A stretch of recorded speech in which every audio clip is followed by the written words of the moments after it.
नमस्ते दोस्तों। आज हम पढ़ने जा रहे हैं कहानी अपना अपना भाग्य, जिसके लेखक है जैनेन्द्र कुमार जी। जैनेन्द्र कुमार जी का जन्म अलीगढ़ जिले में कोडियागंज नामक कस्बे में हुआ था सन 1905 में।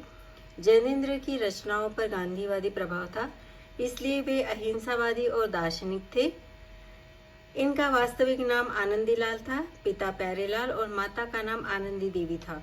अहिंसा नामक निबंध के लेखन में यह जेल में थे उस समय, और उन्होंने यह निबंध जो है जेल में लिखा था। मुख्य रूप से तो ये कहानीकार थे, पर इन्होंने निबंध, उपन्यास और संस्मरण भी लिखे हैं। इनके उपन्यास प्रसिद्ध हैं, जो कि सुनीता, सुखदा, मुक्तिबोध नाम से जाने जाते हैं। इनके प्रसिद्ध निबंध संग्रह है साहित्य का श्रेय और प्रिय और मंथन। इनकी कहानी संग्रह है फांसी, जयसंधि, वातायन, नीलम देश की राजकन्या, एक रात, दो चिड़िया और पाजे।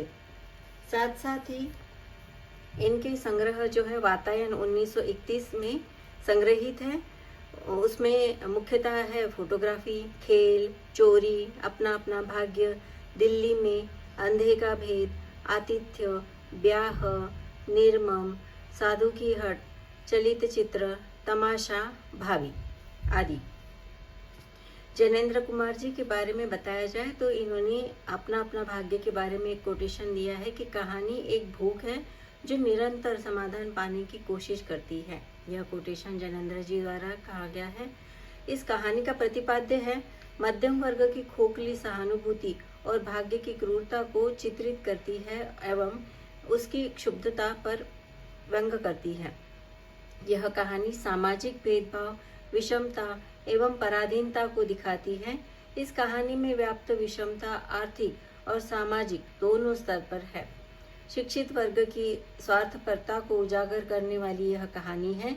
गुलाम भारत की 20वीं शती में नैनीताल शहर का परिवेश इसमें दिखाई देता है। इस कहानी में विशेष है संवाद शैली का प्रयोग, पहाड़ों के सौंदर्य बोध को उद्घाटित करती है। यह एक विचार प्रधान कहानी है। यह कहानी भाग्यवादी विचारों का समर्थन नहीं करती। भारतीय स्त्री पुरुषों की तुलना अंग्रेज स्त्री पुरुषों से की गई है। अंग्रेजों की चाटुकारिता करने वालों पर व्यंग करती है। कहानी में बेरोजगारी की समस्या का चित्रण हुआ है। कहानी में पहाड़ी लोगों पर किए जाने वाले तथाकथित अविश्वास की समस्या का चित्रण भी किया गया है। यहाँ पर उल्लिखित स्थान है नैनीताल, जहाँ की घटना कहानी में वर्णित की गई है, और दूसरा है होटल दीपक, जहाँ पर लेखक और उनके मित्र रुके हुए थे। इस कहानी के मुख्य पात्र है एक लड़का है, पहाड़ी लड़का जो 10 वर्ष का है। लेखक है जो कथावाचक है। लेखक का मित्र और गौण पात्र है 2 वकील मित्र। इन्हीं में से एक लड़के को नौकरी नहीं रखता है नौकरी पर, और है लड़के का एक साथी जिसकी उसके मालिक द्वारा ही पैसे ना दिए जाने पर भूखमारी से उसकी मृत्यु हो जाती है। तो इस तरह से यह जो है पाठ है, इस पर लेखक ने व्यंग किया है कि किस तरह से एक मध्यम परिवार का जो इंसान रहते हैं वो किस तरह से अपनी स्वार्थपरता को लेकर जीवन में जो अपने से निम्न वर्ग के लोग हैं उनको उनकी जीवन की निराशा, उनकी जीवन की हालत देखकर उनके जीवन की तुलना उनके भाग्य से कर देते हैं, और यह कर कर मुक्त हो जाते हैं कि यह तो शायद उनके भाग्य में ही लिखा था। इसलिए हर एक व्यक्ति अपना अपना भाग्य लेकर आता है और इसीलिए उनको इन परिस्थिति से गुजरना पड़ता है। इस तरह से इस कहानी में अपने अपने भाग्य द्वारा मध्यम वर्ग परिवार और उच्च वर्ग परिवार पर व्यंग किया गया है कि वह किस प्रकार से अपने से निम्न स्तर के लोगों को उनके भाग्य पर छोड़कर उनकी मदद करने की बजाय उनको भाग्य का नाम देकर इन बातों पर दुर्लक्षित करते हैं। तो आइए आगे पढ़ते हैं इस कहानी को, और इस कहानी का नाम है अपना अपना भाग्य। लेखक है जैनेन्द्र कुमार। बहुत कुछ निरुद्देश घूम चुकने पर हम सड़क के किनारे की एक बेंच पर बैठ गए। नैनीताल की संध्या धीरे धीरे उतर रही थी। रुई के रेशे से, भाप से बादल हमारे सिरों को छू छू कर बेरोक टोक घूम रहे थे। हल्के प्रकाश और अंधियारी से रंगकर कभी वे नीले दिखते, कभी सफेद, और फिर देर में अरुण पड़ जाते। वे जैसे हमारे साथ खेलना चाह रहे थे। कृपया पहली जो लाइन है जो पाठ की शुरुआत की, बहुत कुछ निरुद्देश्य घूम चुकने पर हम सड़क के किनारे की एक बेंच पर बैठ गए, इसे नोट कर लीजिए, क्योंकि आजकल का जो पेपर पैटर्न है इसमें कहानी की शुरुआत की लाइन देकर भी पूछा जा सकता है कि यह प्रस्तुत कथन किस कहानी से या किस पाठ से लिया गया है। आगे है, पीछे हमारे पोलो वाला एक मैदान फैला था। सामने अंग्रेजों का एक प्रमोद गृह था जहां सुहावना रसीला बाजा बज रहा था और पार्श्व में था वही सुरम्य अनुपम नैनीताल। इसे भी नोट कर लीजिए। पूछा जा सकता है कि प्रस्तुत पंक्तियां किस कहानी से ली गई है। ताल में किश्तियां अपने सफेद पाल उड़ाती हुई एक दो अंग्रेज यात्रियों को लेकर इधर उधर और उधर से इधर खेल रही थी। कहीं कुछ अंग्रेज एक एक देवी सामने प्रस्थापित कर अपनी सुई सी शक्ल की डोंगियों को मानो शर्त बांधकर सरपट दौड़ा रहे थे। कहीं किनारे पर कुछ साहब अपनी बंसी डाले सधैर्य एकाग्र एकस्थ एकनिष्ठ मछली चिंतन कर रहे थे। पीछे पोलो लान में बच्चे किलकारियां मारते हुए हॉकी खेल रहे थे। तो कृपया यहाँ पर नोट कीजिए कि पूछा जा सकता है कि पोलो के लॉन में बच्चे क्या खेल रहे थे। तो पोलो के लॉन में बच्चे हॉकी खेल रहे थे। शोर मारपीट गाली गलौज भी जैसे खेल का ही अंश था। इस तमाम खेल को उतने क्षणों का उद्देश्य बना वे बालक अपना सारा मन, सारी देह, समग्र बल और समूची विद्या लगाकर मानो खत्म कर देना चाहते थे। उन्हें आगे की चिंता न थी, बीते का ख्याल न था। वे शुद्ध तत्काल के प्राणी थे। वे शब्द की संपूर्ण सच्चाई के साथ जीवित थे। सड़क पर वे नर नारियों का अविरल प्रवाह आ रहा था और जा रहा था।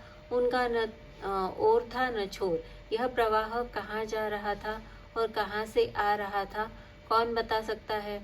सब उम्र के, सब तरह के लोग उनमें थे। मानो मनुष्यता के नमूनों का बाजार सजकर सामने से इठलाता निकला चला जा रहा था। अब जब नैनीताल की संध्या में लेखक और उनके मित्र वहां बैठे थे पर्यटन स्थल पर, तो वह देख रहे थे कि किस प्रकार के व्यक्ति वहां से आ जा रहे हैं। अधिकार गर्भ में तने अंग्रेज उसमें थे और चितड़ों से सजे घोड़ों की बाग थामे वे पहाड़ी में उन्होंने अपनी प्रतिष्ठा और सम्मान को कुचलकर शून्य बना लिया है और जो बड़ी तत्परता से दुम हिलाना सीख गए हैं। भागते हंसते शरारत करते लाल लाल अंग्रेजी बच्चे थे और पीली पीली आंखें फाड़े पिता की उंगली पकड़कर चलते हुए अपने हिंदुस्तानी नौनिहाल भी थे। अंग्रेज पिता थे जो अपने बच्चों के साथ भाग रहे थे, हंस रहे थे और खेल रहे थे। उधर भारतीय पितृदेव भी थे जो बुजुर्गों को अपने चारों तरफ लपेटे धन संपन्नता के लक्षणों का प्रदर्शन करते हुए चल रहे थे। अंग्रेजी रमणियां थी जो धीरे धीरे नहीं चलती थी, तेज चलती थी। उन्हें न चलने में थकावट आती थी, न हंसने में मौत आती थी। कसरत के नाम पर घोड़ों पर भी बैठ सकती थी और घोड़ों के साथ जरा जी होते ही किसी हिंदुस्तानी पर कोड़े भी फटकार सकती थी। वे दो दो तीन तीन चार चार की टोलियों में निशंक निरापद इस प्रवाह में मानो अपने स्थान को जानती हुई सड़क पर चली जा रही थी। उधर हमारी भारत की कुल लक्ष्मी सड़क के बिल्कुल किनारे दामन बचाती और संभालती हुई साड़ी की कई तरों में सिमट कर लोक लाज, स्त्रीत्व और भारतीय गरिमा के आदर्श को अपने परिवेष्टन में छिपाकर सहमी धरती के आंख गाड़े कदम कदम बढ़ा रही थी। इसके साथ ही भारतीयता का एक और नमूना था। अपने कालेपन को खुरच खरोच कर बहा देने की इच्छा करने वाला अंग्रेजीदा पुरुषोत्तम भी थे जो नेटिवों को देखकर मुंह फेर लेते थे और अंग्रेज को देखकर आंखें बिछा देते थे और दुम हिलाने लगते थे। वैसे तो अकड़ कर चलते थे, मानो भारत भूमि को इसी अकड़ के साथ कुचल कर चलने का उधर अधिकार मिला है। घंटे के घंटे सरक गए, अंधकार गाढ़ा हो गया, बादल सफेद होकर जम गए, मनुष्यों का वह तांता एक एक कर क्षीण हो गया। अब इक्का दुक्का आदमी सड़क की छतरी लगाकर निकल रहा था। हम वहीं के वहीं बैठे थे। सर्दी सी मालूम हुई, हमारे ओवरकोट भीग गए थे। पीछे फिर कर देखा, एक लाल बर्फ की चादर की तरह बिल्कुल स्तब्ध और सुन्न पड़ा था। सब सन्नाटा था। तल्लीलाल की बिजली की रोशनियां दीपमालिका से जगमगा रही थी। वह जगमगाहट 2 मील तक फैले हुए प्रकृति के जलदर्पण पर प्रतिबिंबित हो रही थी और दर्पण का कांपता हुआ, लहरें लेता हुआ वह जल प्रतिबिंबों को 100 गुना 1000 गुना करके उनके आकाश को मानो एकत्र और पूंजीभूत करके व्याप्त कर रहा था। पहाड़ों के सिर पर की परेशानियां तारों सी जान पड़ती थी। हमारे देखते देखते एक घने पर्दे ने आकर इन सब को ढक दिया। रोशनियां मानो मर गई, जगमगाहट लुप्त हो गई। वे काले काले भूत से पहाड़ भी इस सफेद पर्दे पर पीछे छिप गए। पास की वस्तु भी न दिखने लगी, मानो यह घनीभूत प्रलय था। सब कुछ इस घनी गहरी सफेदी में दब गया। एक शुभ्र महासागर ने फैलकर संस्कृति के सारे अस्तित्व को डुबो दिया। ऊपर नीचे चारों तरफ वह निर्भेद्य सफेद शून्यता की फैली हुई थी। ऐसा घना कोहरा हमने कभी न देखा था। वह टप टप टपक रहा था। मार्ग पर अब बिल्कुल निर्जन चुप था। वह प्रवाह न जाने किन घोंसलों में जा छिपा था। वह वृद्धाकार शुभ्र शून्य में कहीं से 11 बार टन टन हो उठा, जैसे ही कहीं दूर कब्र में से आवाज आ रही हो। हम अपने अपने होटलों के लिए चल दिए। रास्ते में 2 बार मित्रों ने, कृपया यहाँ नोट कर लीजिए कि वह जो सेकंड नंबर की लाइन आई है, उस वृद्धाकार शुभ्र शून्य में कहीं से 11 बार टन टन हो उठा। तो प्रश्न पूछा जा सकता है कि कितनी बार टन टन हो उठा था? तो 11 बार टन टन हो उठा था। रास्ते में 2 मित्रों का होटल मिला। दोनों वकील मित्र छुट्टी लेकर चले गए। हम दोनों आगे बढ़े। हमारा होटल आगे था। ताल के किनारे किनारे हम चले जा रहे थे। कृपया इस पंक्ति को नोट कर दीजिए, क्योंकि यह पिछली बार की परीक्षा में पूछा गया था कि ताल के किनारे किनारे हम चल रहे थे। प्रस्तुत जो कथन है कहाँ से लिया गया है। हमारे ओवरकोट तर हो गए थे। बारिश नहीं मालूम होती थी, पर वहां तो ऊपर नीचे हवा से कण कण में बारिश थी।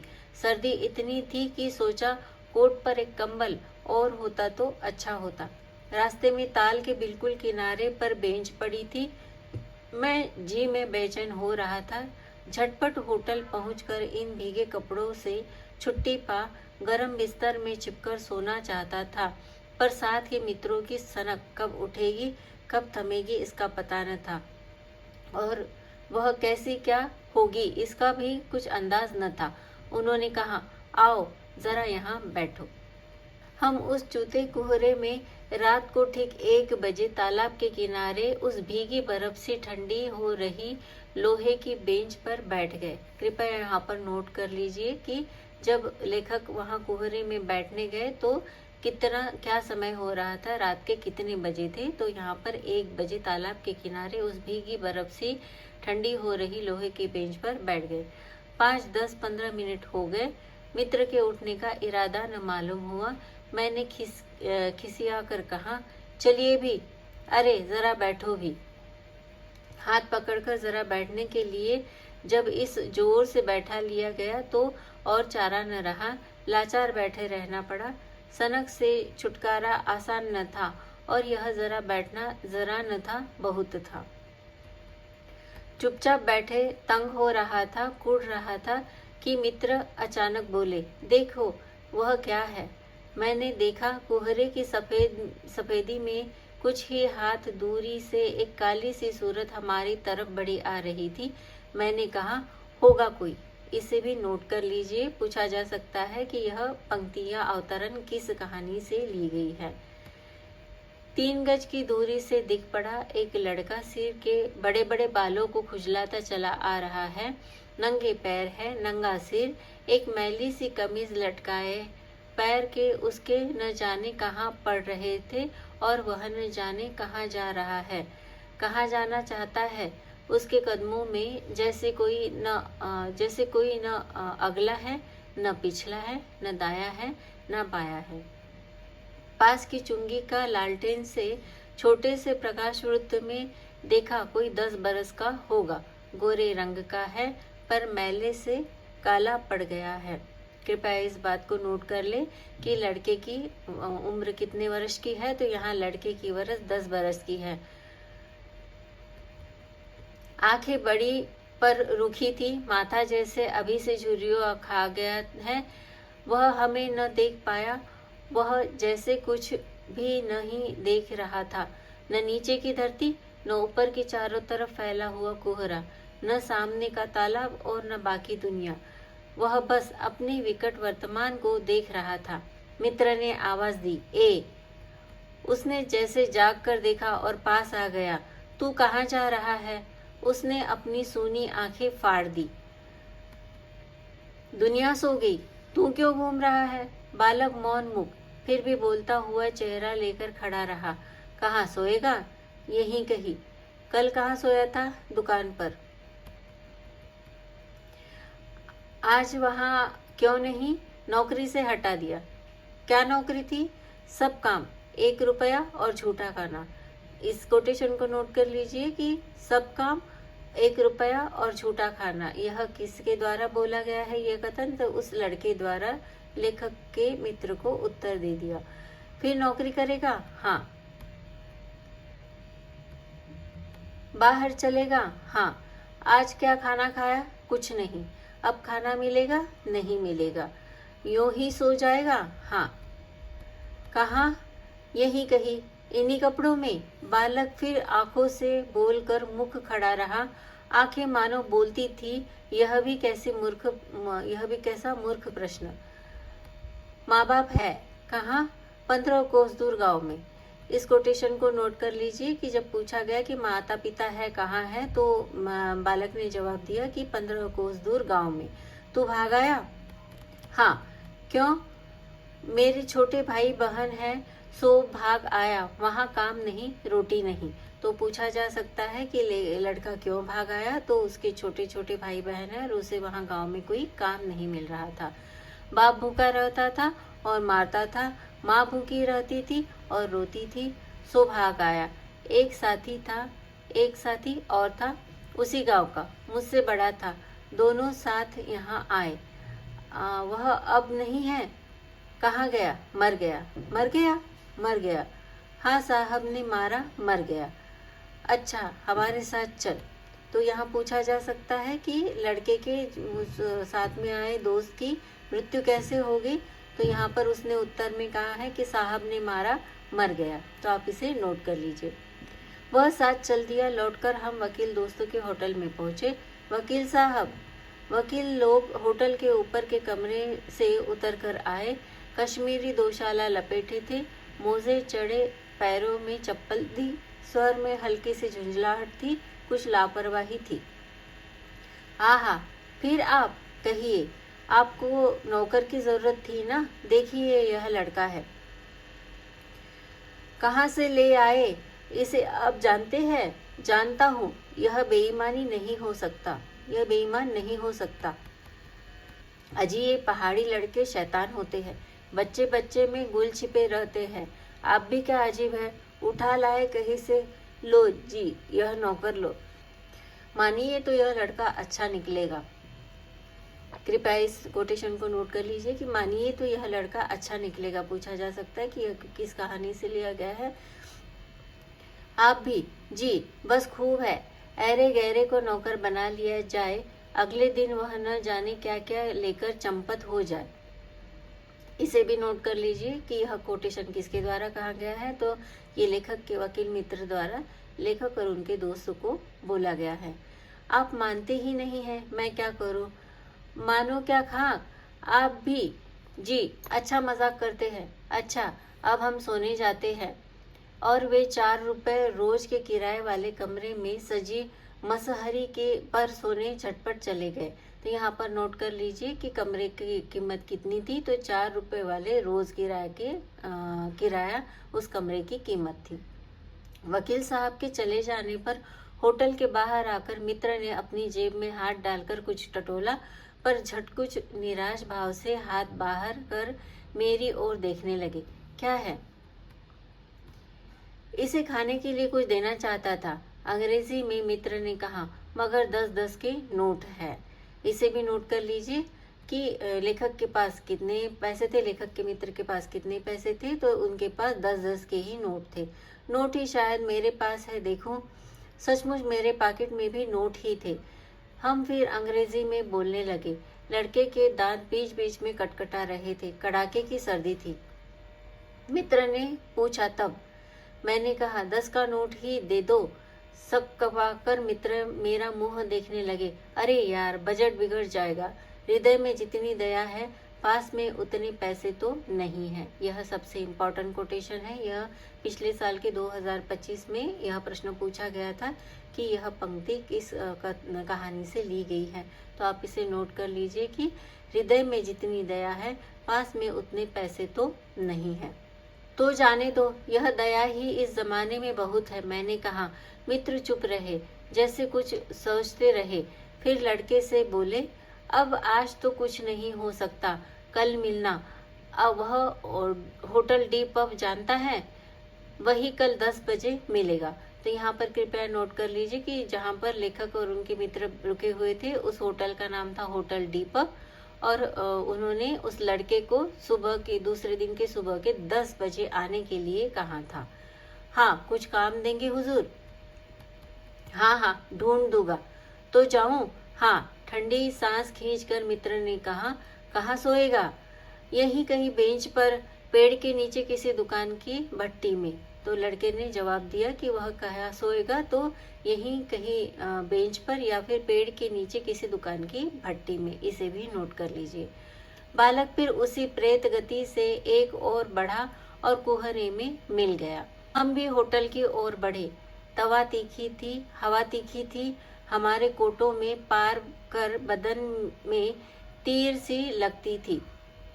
सिकुड़ते हुए मित्र ने कहा, भयानक शीत है, उसके पास बहुत कम कपड़े। यह संसार है यार। मैंने स्वार्थ की फिलॉसफी सुनाई। चलो, पहले बिस्तर में गर्म हो लो, फिर किसी और की चिंता करना। यह कोटेशन भी बहुत इम्पोर्टेंट है, इसे भी नोट कर लीजिए कि यह संसार है यार, मैंने स्वार्थ की फिलॉसफी सुनाई। चलो, पहले बिस्तर में गर्म हो लो, फिर किसी और की चिंता करना। उदास होकर मित्र ने कहा, स्वार्थ जो कहो, लाचारी कहो, निष्ठुरता कहो या बेहयाई। इसे भी नोट कर लीजिए कि स्वार्थ जो कहो, लाचारी कहो, निष्ठुरता कहो या बेहयाई। दूसरे दिन नैनीताल स्वर्ग के किसी काले गुलाम पशु के दुलारे का वह बेटा, वह मालक निश्चित समय पर हमारे होटल डी पब में नहीं आया। लेखक ने उसे दूसरे दिन के 10 बजे तक आने के लिए कहा था, पर वो नहीं आया। हम अपनी नैनीताल की सैर खुशी खुशी खत्म कर चलने को हुए। उस लड़के की आस लगाते बैठे रहने की जरूरत हमने न समझी। मोटर में सवार होते ही थे कि यह समाचार मिला कि पिछली रात एक पहाड़ी बालक सड़क के किनारे पेड़ के नीचे ठिठुर कर मर गया।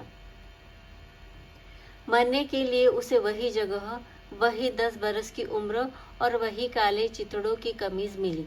आदमियों की दुनिया में वह बस यही उपहार उसके पास छोड़ा था। यहाँ पर नोट करने जैसी बात है कि उस लड़के की उम्र 10 बरस थी और उसके कपड़े काले चितड़ों की कमीज थी। पर बताने वालों ने बताया कि गरीब के मुंह पर छाती, मुट्ठी और पैरों पर बर्फ की हल्की सी चादर चिपक गई थी, मानो दुनिया की बेहयाई ढकने के लिए प्रकृति ने शव के लिए सफेद और ठंडे कफन का प्रबंध कर दिया था। सब सुना और सोचा अपना अपना भाग्य। तो इस प्रकार से लेखक ने इस कहानी को अपना अपना भाग्य यह नाम दिया है। कहानी को अच्छे तरह से सुनने के लिए बहुत बहुत धन्यवाद।